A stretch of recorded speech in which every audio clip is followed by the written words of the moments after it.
a conqueror. You have the victory. Get on with the job. Let's get it done. In Genesis chapter 1, verses 26 and 27, you discover that humanity, through Adam, was created to have dominion. That you were not created to be a servant, to be a slave, to be under anyone else. You are the apex of all the magnificent creation of God.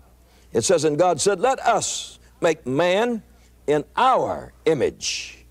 Isn't that amazing?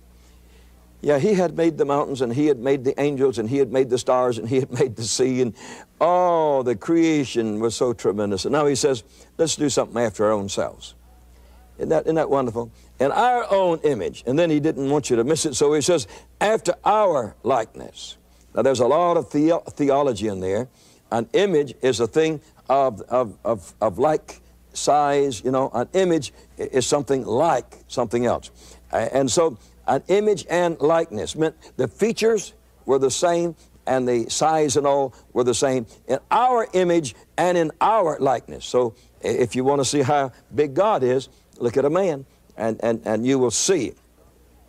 And then God says further here, and let them have dominion over the fish of the sea, the fowl of the air, the cattle, over all the earth, and every creature that creepeth upon the earth. Let them have dominion.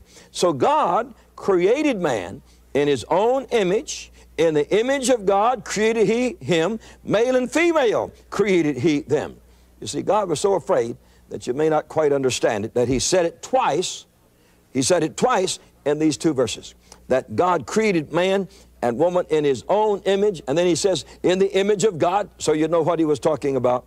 And he said, in our image and after our likeness. And he said they have dominion over everything that creepeth, everything that moves. A man has dominion over it. Now, we ought to say dominion. Glory be to God, dominion. God created man to be a king and a woman to be a queen. You were not created to be slaves. And when you're a slave to nicotine, when you're a slave to alcohol, when you're a slave to drugs, when you're a slave to sex, when you're a slave to any of these things, you are not what God created you to be. He created you to be a master and not a slave. Yeah. And these enslaving things do not come from God. They come from the other source. So,